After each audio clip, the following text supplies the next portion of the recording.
गोटे गाँव रे गोटे परिवार रे रहूथिले बापा माँ और तांकर दुई पुओ। जनकर नाम थिला अजय और आउ जनकर नाम थिला विजय।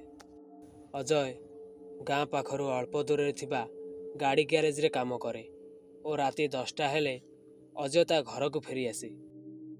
आउ बाकी रहिला विजय। विजय तार बापा माँ पाखर रही घर काम और चाषबास करे।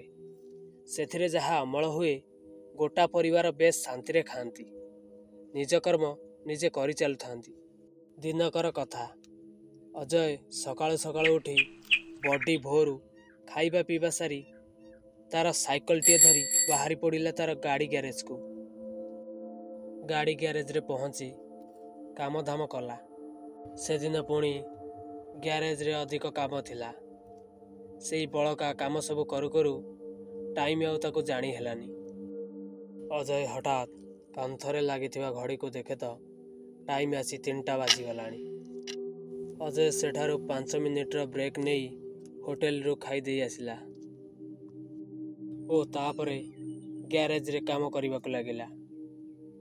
अजय तार मने मने भाबिला, मोर बड़का काम सरी सरी आसिलानी, मु अति शीघ्र राति 10टा पूर्व घरे पहुंच पारिबी। अजय यह भावी काम करी चलिला और किछि समय परे काम सरीगला। तापरे अजय तार ग्यारेज भितर पड़िथिबा बेंच उपरे बसी पड़िला और बेंच उपरे टिके रेस्ट करू करू तार आखिटा केतेबेले लागिगला ताको जानी हेलानी। अजय किछि समय परे आखि खोली कांथरे थिबा घड़ी को देखे तो टाइम आसी 10टा 15 बाजिबा को हेलानी। अजय निजक निजे पचारला, मोर तो 10टा पूर्व घर को जीवार थिला, एबे मु कौन करिवी? ए निछाटिया अंधार रास्ता रे केमिति एकुटिया जीवी साइकल टे धरी? आउ जदि मु घर को न जीवी तेणे पुणी मो बापा माँ अस्तव्यस्त हेबे। हौ मु जाउछि, सेमिति भगवान को डाकी डाकी घर को पळै जीवी। अजय यह भावी तार गाड़ी ग्यारेज को बंद करी साइकल टे धरी और ता सांग को ट्रस्ट टे धरी बाहरी पड़िला घर को। निछाटिया अंधार राति, गाँ गुड़ाक गछ गुड़िकरे परिपूर्ण। अजय साइकल टे धरी ट्रच मारी आसुथाए ओ बाटरे आसु आसु देखिला रास्ता बंद। रास्ता आगरे गछ गुड़िक पकाई लोक माने रास्ता अवरोध करिसेंती। रास्तार डाहाण पार्श्वरे गोटे बाट अछि। सेठारो अजय साइकल टे धरी डाहाण बाटरे गला और डाहाण बाटरे जाऊ जाऊ किछि बाट जाइछि तो रास्तार बाम पटरे गोटे लोक धला कुर्ता और मुंडरे पगड़ी बांधी ठिया होइथिबार देखागला। अजय ता पाखक जाई पचारिला, मौसा आगकू बाट अछि ना बाट बंद? तापर से बुढ़ा लोकटी कहिला, पुओ ए बाट विषय किछि जानिछ ना एमिति चली आसिल? तापरे अजय बाट विषय कहिला सब घटना। तापरे से बुढ़ा लोकटी कहिला, पुओ ए बाटटी राति 10टा पर जीवा मना। तेणे पुणी अजयर पेट भोकरे आउटी पाउटी हेलानी। अजय मुंडरे आउ किछि पशु न थाए। तापरे अजय कहिला, मौसा तमे आग कहिल आगकू बाट अछि ना नाई? तापरे से बुढ़ा लोकटी कहिला, ए बाटरे 10टा पर गले बहुत असुविधार सम्मुखीन हेबाकू पड़े। हौ तो इच्छा, तू एथर जा। तापरे अजय कहे, कहीं आगर किए अछि कि? तापरे मौसा कहे, तू जा, एते राति हेलानी, काली सकाळू जदि देखा हुए मु ए बाट विषय कहिबी। यह कही मौसा तार घर को चलीगला। तापरे अजय सेई बाट दे आगकू गला और किछि बाट जाइछि तो गोटे स्त्री लोकर कांदिबार शब्द सुभागला। अजय हठात साइकल टी को रखी तार चारिपार्श्व को टर्च मारिला, हेले आखपाख केही देखा गलेनी।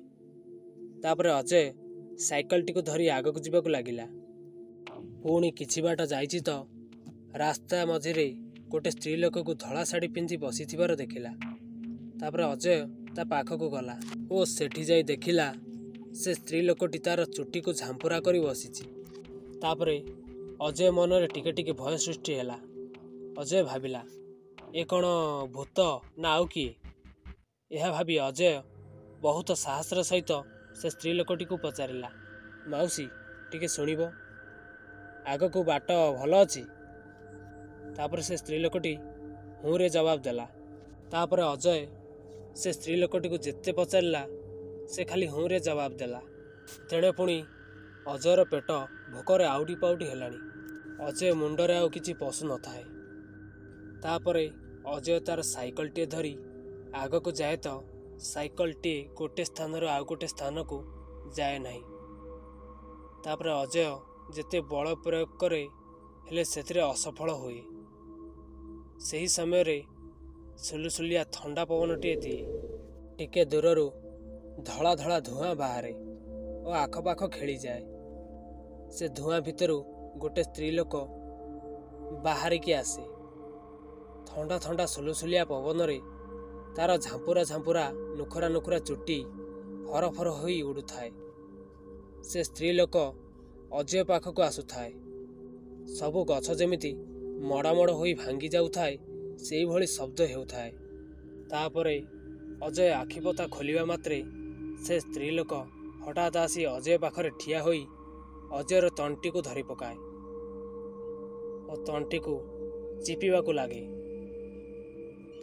ସେତେବେଳକୁ ଅଜୟର ପାଟିରୁ ଆଉ କଥା ବାହାରେନି। ଅଜୟ ଝାଳନାଳ ଆଣ୍ଠିଏ ହୋଇଯାଏ। ତାପରେ ଅଜୟ ମନେ ମନେ ଭାବେ ତାର ବାପା ମାଙ୍କ କଥା। ତାର ବାପା ମା ଛୋଟବେଳେ କହିଥିଲେ, ଯେତେବେଳେ ତତେ ଭୟ ଲାଗିବ କିମ୍ବା ତୁ ଭୂତମାନଙ୍କ ହାବୁଡ଼ରେ ପଡ଼ିଥିବୁ ସେତେବେଳେ ଭଗବାନଙ୍କ ନାମ ନେବୁ। କହିବୁ, ଭୂତ ପିଶାଚ ନିକଟ ନାହିଁ ଆବେ, ମହାବୀର ଜବ ନାମ ଶୁଣାବେ। ଅଜୟ ତାର ବାପା ମାଙ୍କ କଥାକୁ ଭାବି କୁହେ, ଭୂତ ପିଶାଚ ନିକଟ ନାହିଁ ଆବେ, ମହାବୀର ଜବ ନାମ ଶୁଣାବେ। ସେ ଏହା କହିଛି ତ କିଏ କୁଆଡ଼େ ଚାଲିଯାଆନ୍ତି। ଅଜୟ ସେଠାରେ ସାଇକେଲଟିକୁ ଫୋପାଡ଼ି ଏକା ନିଶ୍ୱାସରେ ଗାଁ ଆଡ଼କୁ ଦୌଡ଼ିବାକୁ ଲାଗେ ଓ ଦୌଡ଼ି ଦୌଡ଼ି ଯାଇ ଗ୍ରାମର ମନ୍ଦିର ଭିତରେ ଦୁଲକିନି ପଡ଼ିଯାଏ। ତାପରେ ରାତି ପାହି ସକାଳ ହୁଏ।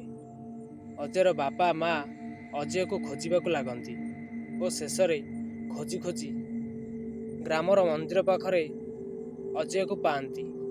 ତାପରେ ଅଜୟର ମୁହଁରେ ପାଣି ଛାଟି ଅଜୟକୁ ଉଠାନ୍ତି ଓ ତାକୁ ଘରକୁ ନେଇ ଆସନ୍ତି। ଘରେ ଅଜୟ ଖାଇ ପିଇ ବସେ ଓ ରାତିରେ ଘଟିଥିବା ତା ସହିତ ସମ୍ପୂର୍ଣ୍ଣ ଘଟଣା କୁହେ।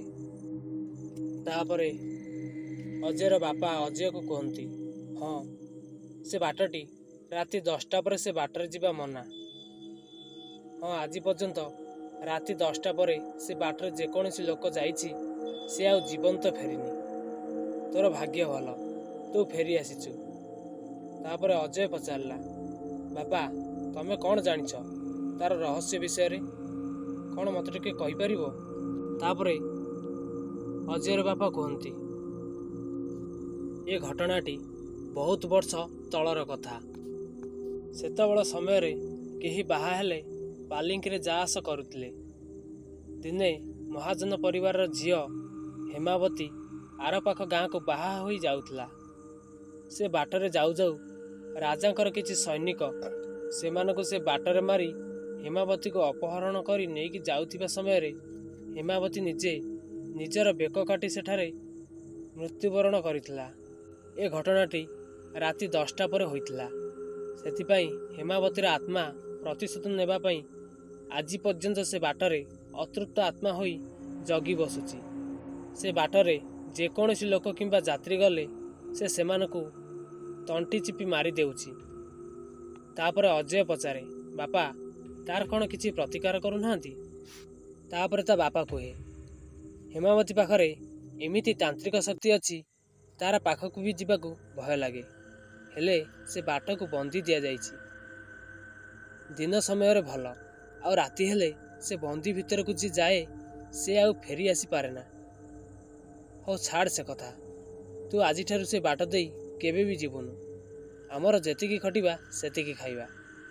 ରାତି ଅଧିକ ହେଲେ ପଛେ କେଉଁଠି ଭଲ ଜାଗା ଦେଖି ରହିଯିବା, ହେଲେ ଏମିତି ବି ଭୁଲ କାମ କରିବାନି।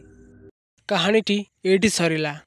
ଯଦି ଆପଣମାନଙ୍କୁ ଏହି କାହାଣୀଟି ଭଲ ଲାଗିଥିବ ସବସ୍କ୍ରାଇବ୍ କରିବା ସହିତ ବେଲ୍ ଆଇକନ୍କୁ ଦବାଇ ଦେବେ ଏବଂ ତା ସହିତ ଲାଇକ୍ ସେୟାର କରିଦେବେ।